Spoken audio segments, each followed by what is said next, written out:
Hello friends, welcome to geometry and 2.0 YouTube channel. इस video में हम लोग डिस्कस करेंगे जो 25% कोटा इंडियन रेलवे में टेक 3 प्रमोशन के लिए एग्ज़ाम होता है। ठीक है, ये हुआ था इलेक्ट्रिकल ट्रेन लाइटिंग विंग के लिए। इसमें एग्ज़ाम हुआ था 31/8/2021 और टाइम रहेगी 90 मिनट्स और फुल मार्क्स रहेगी 100। ठीक है, कुछ कंडीशंस है इसमें, देख लीजिए। जो एग्ज़ाम देने से पहले थोड़ा थोड़ा देख लेना है। Questions are given in English, ठीक है, and Hindi. In case of any discrepancy English part will be considered. ठीक है, इंग्लिश को ही ज़्यादा ध्यान दिया जाएगा। There will be negative marking, ठीक है, नेगेटिव मार्किंग रहेगी। Cutting, over writing, erasing, alteration ये कुछ करना नहीं है आपको। Any types of identification marks on the answer paper would be disqualification of evaluation. ठीक है, अगर कोई भी आइडेंटिफिकेशन मार्क दिए तो वो डिस्क्वालिफिकेशन कर दिया जाएगा। ठीक है, इच क्वेश्चन कैरी 1 मार्क्स। ठीक है, सारा क्वेश्चन 1 मार्क्स ही है, every question. And part 1 is compulsory and from part 2 and part 3। ठीक है, पार्ट 2 एंड पार्ट 3 से आइदर अटेम्प्ट पार्ट 2 और अटेम्प्ट पार्ट 3। ठीक है, हम लोग पार्ट 1 एनालिसिस करते हैं, ज़्यादातर टेक्निकल पोर्शन। ठीक है, चलो बिना लेट किए स्टार्ट करते हैं। In order to draw less current from electric sources. ठीक है, इलेक्ट्रिक सोर्सेज से लेस करेंट ड्रॉ करने के लिए आपको रजिस्टर को क्या करना पड़ेगा। देखिए, register I equals to V upon R। ठीक है, यानी रेजिस्टेंस के साथ करंट की इन्वर्सली प्रोपोर्शनल है, यानी रेजिस्टेंस अगर बढ़ेगी तो करंट आपका घटेगी। तो हमको लेस करंट ड्रॉ करानी है, मतलब रेजिस्टेंस को बढ़ानी है। तो रेजिस्टेंस को बढ़ाने के लिए हमको registers are connected in series. The warning board to be provided. ठीक है, वार्निंग बोर्ड प्रोवाइड करनी है on the switch off the line on which is work is going on. कौन सा कार्य हो रहा है तभी आपको वार्निंग बोर्ड प्रोवाइड करनी है, मेन नेटवर्क। ठीक है, next is voltage and resistances in electrical circuit are related by Ohm's law. ये सवाल शायद कुछ सही नहीं पूछा है। Next is sedimentation in lead acid cell occurs due to sedimentation. Lead acid cell में किस लिए होता है?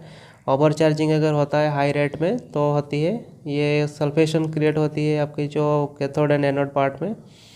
Next is when capacitance are connected in parallel. ठीक है, कैपेसिटेंस अगर पैरेलल में कनेक्ट है तो इक्विवेलेंट कैपेसिटेंस जो है वो बढ़ जाएगी, इंक्रीजेस होगी।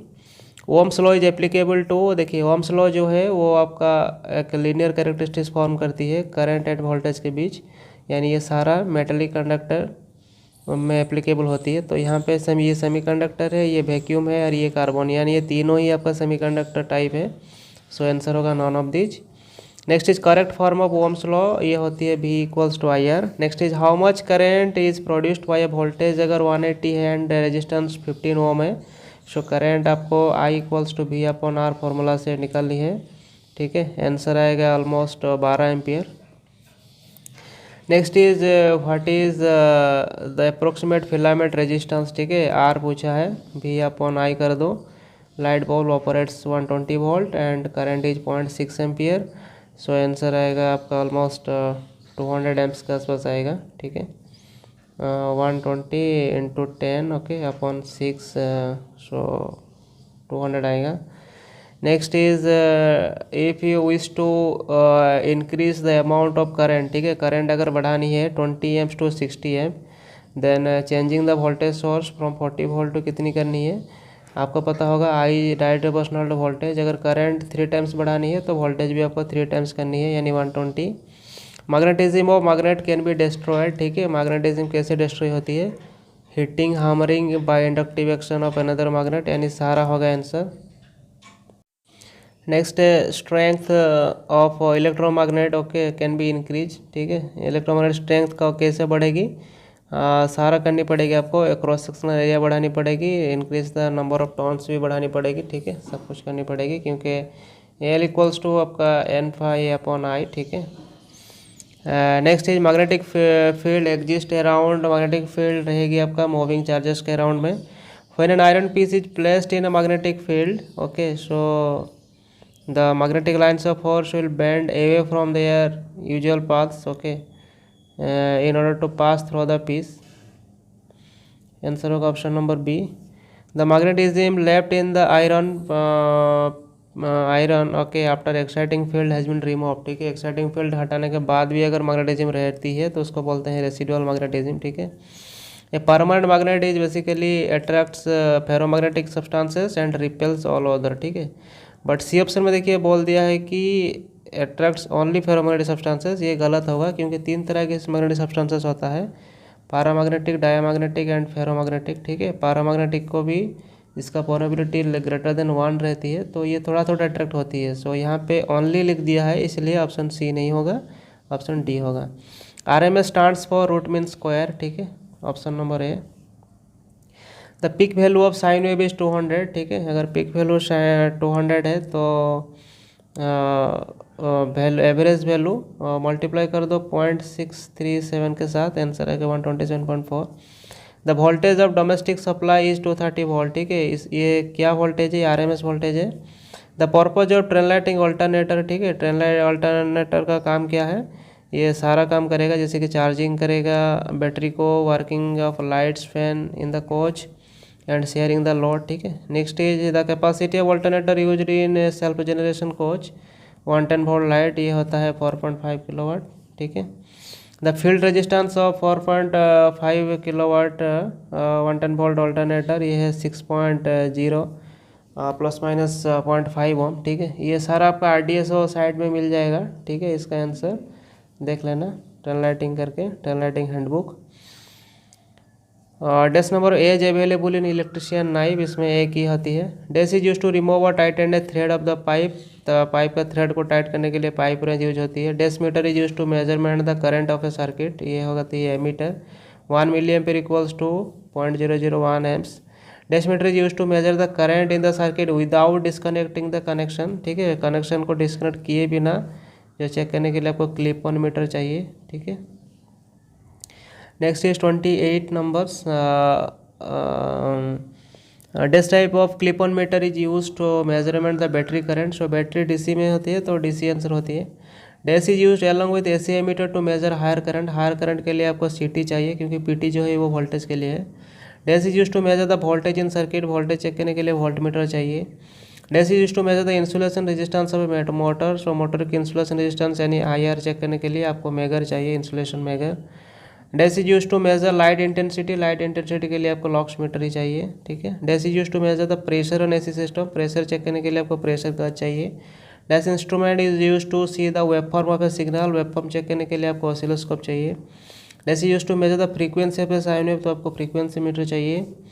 The liquid filled inside a lead acid battery is called electrolyte, ठीक है। The gas inside a lead acid cell escapes throw vent flow के थ्रू गैस निकलती है। Gassing inside a battery starts when it is fully charge, ठीक है। RMPU coaches use VRLA battery, ठीक है, valve regulated lead acid battery. Next is dash and dash gases are emitted, okay, fully charge lead acid battery जिसको gassing कहते हैं, so ये hydrogen and oxygen होती है। Specific gravity of distilled water is almost 1 होती है। VRLA battery works on the principle of oxygen recombination, ठीक है। ये सब मिल जाएगी आपको वही हैंडबुक्स में जो RDSO साइड में है, ठीक है। The electrolyte used lead acid cell is your dilute sulphuric acid. Following is law is applicable, working of lead acid is electrolysis, Faraday's laws of electrolysis, ठीक है। Resistance of short circuit is equals to 0, क्योंकि 0 होने के बाद resistance almost 0 हो जाती है ताकि हाई करंट फ्लो होती है इन केसेस ऑफ शॉर्ट सर्किट, ठीक है। The rated current of 18 kilowatt alternator is 132.5 है, ठीक है। ये सारा आपको मिल जाएगा वही RDSO साइड के हैंडबुक में। Next is the cut in speed of 25 kilowatt alternator is approximately 550 RPM, सो यहाँ पे 600 RPM ऑप्शन है, ठीक है। RMPU means roof mounted packaging unit, ठीक है, जो आपका AC कोचेस में लगती है, ठीक है। Chemical name of R22, chemical name is CHClF2, okay, so monochlorodifluoromethane, ठीक है। What is the rating of distribution transformer of LHV AC coaches, LHV AC coaches में 60 kVA की डिस्ट्रीब्यूशन ट्रांसफार्मर लगती है जो आपके 750 to 415 कन्वर्ट करती है, ठीक है, 750 to 415 volt. What is the integrated panel control supply, ठीक है। कंट्रोल सप्लाई के लिए आपको 110 वोल्ट DC चाहिए, ठीक है, वो LHV AC कोचेस में। What is the rating of battery fuses used in LHV AC coaches, वो 32 एम्स, सॉरी 32 वो है कन्वेंशनल कोचेस के लिए, LHV के लिए 40 एम्स है, ठीक है। What is the full form of RBCR, ये है regulated battery charger. Next is 54, ठीक है 54। हाउ मेनी डिस्ट्रीब्यूशन ट्रांसफार्मर पर coaches of LHV AC coaches? एक ही रहती है। अगर नॉर्मल कोचेस रहेगी तो 9 kVA और 15 kVA में रहेगी। अगर AC कोचेस है तो 60 kVA में रहेगी, ठीक है। Contractor K41 K42 for what purpose of LHV AC coaches? This is for local supply, ठीक है। How many mm are available in 415 volt side LHV AC coaches? This is 3 रहेगी। 3 phase के लिए 3 रहेगा, जो आपका मेजरमेंट रिले रहेगा, monitoring and measurement relay, ठीक है। What is the abbreviation of LHV coaches? So LHV Linke Hofmann Busch, so option है नहीं, सो आंसर होगा D. Which AC coaches are designed with moisture control? So RMPO रहेगी moisture control के लिए। Next is what is the abbreviation of EIG, ठीक है, जो electrical inspection to the government होती है, जो इसका रिस्पॉन्सिबिलिटी लेती है, जो PC होती है, प्रिंसिपल चीफ इलेक्ट्रिकल इंजीनियर, जो क्वेश्चन नंबर 60 में पूछा है। What is the meaning of EOG and on generation? जो बोथ साइड में रहती है, 2 जनरेटर रहेगी 500 kVA की, ठीक है। What is the operating speed of diesel engine? Diesel engine का जो स्पीड है वो बेसिकली सेट किया जाता है थ्रो रिले, सो इसका आंसर होती है 1800 RPM। In HOG system power is taken from OHE, overhead equipment से पावर लिया जाती है, जो हेड ऑन जनरेशन सिस्टम में। The cooling the coach is not sufficient, ठीक है, कोच का कूलिंग सिस्टम सफिशिएंट नहीं है, तो क्या प्रॉब्लम थी कि कंप्रेसर नॉट गेटिंग लोडेड और too little gases, okay, condenser fresh return filters. Answer होगी all of this above. The moisture in the AC system can be eliminated, okay, so by all of the above option होगी। Required level of illumination for ordinary sleeper coach 20 lux होगा। What are the ampere hour capacity of cell in train lighting coaches? ये 120 ampere hour होगा।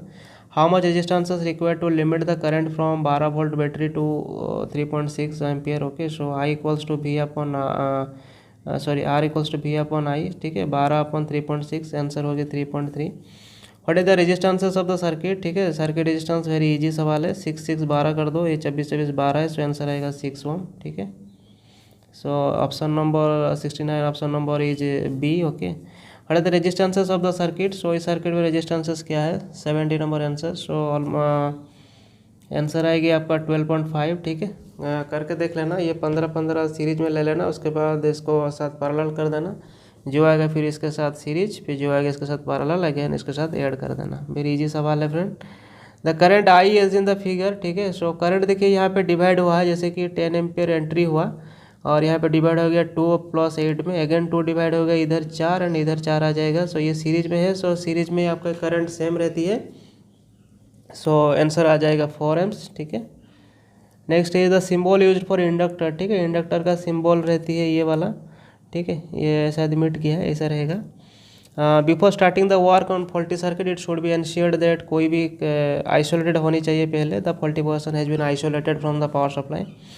What is the relationship between the resistances and current? ये inversely proportional रहेगी, ठीक है, I is inversely proportional to R। How a electrolyte differs from a natural magnet? ये temporary magnet होती है, जो इलेक्ट्रोमैग्नेट है। Figures on below, current R1 के थ्रू करंट कितना फ्लो हो रही है? तो 10-10 देखिए, ये पैरेलल है, 5 हो रहा है, 5 5 10, अगेन ये 10 के साथ पैरेलल हो जा रही है, सो आंसर होती है 5। सो इक्वली करंट डिवाइड हो जाएगा R1 के थ्रू एंड दिस 5 Ω के थ्रू, ठीक है। सो टोटल अगर 10 होती है तो I पहले निकाल दो, 600/10, सो 60 एम्पियर, ठीक है, so that 60 ampere is in series form, so answer होती है 60 एम्पियर, ठीक है। In figure Son below, so R2 के अक्रॉस में करंट पूछा है, ठीक है, सो 10-10 5 कर दो, 5 5 10, okay, so current divide rule डालो, 30 इंटू 10 10 5, ओके, सो 5 5 10, ओके, सो 30 इंटू 10 अपॉन 10 + 5, ठीक है, सो आंसर होती है 20 amps, 20 amps, okay. Resistance is reciprocal of what? This is answer is conductance, R equals to 1/G, ठीक है। You have to replace 300 Ω resistor, but you don't have any 300 Ω resistor, आपके पास 300 Ω के register नहीं है, but several 201, तो आपको करनी क्या है, दोनों को पैरेलल में जोड़ दो, उसके बाद एक को सीरीज कर दो। Required level of illumination ordinary sleeper coach ये होती है 20 लक्स, ठीक है। Ampere capacity of train lighting AC coaches ये होती है 120 ampere hour, answer is C, okay. Candle is the unit of luminous intensity, ठीक है, 1 किलोवाट इक्वल्स टू 1.314 HP, ये वो जो 1 HP इक्वल्स टू 746 वाट है, ठीक है, 746 वाट, इससे कन्वर्ट कर दो, ठीक है। The codal life of lead acid train lighting और एसी कोचेस इज 4 साल रहती है। Frequent topping up of distil water V R cell not required, जरूरत नहीं क्योंकि मेंटेनेंस फ्री बैटरी होती है। 86 है which of the following is to be necessary kept in electrical substation, ठीक है। एक सबस्टेशन में क्या क्या रखना चाहिए, फास्ट एड बॉक्स रखना चाहिए, कुछ हो गया तो वुंड फंड और कुछ हो गया तो और स्ट्रेचर भी रखना पड़ेगा किसी पेशेंट को लेके जाने के लिए, ठीक है, टेम्पररी, और अर्थिंग रॉड भी रखना पड़ेगा। So answer all of the above. So friend technical portion शायद ख़त्म हो गया। सो अब ये सब देख लीजिए, इंग्लिश का ट्रांसलेशन पूछा है 87 में, और ये सब ट्रांसलेशन पूछा है, और पार्ट 2 पार्ट 3 दोनों ऑलमोस्ट रेलवे एम्प्लॉयज़ को पता ही होगा, ठीक है। सो बस इतना ही है वीडियो में। Thank you friends.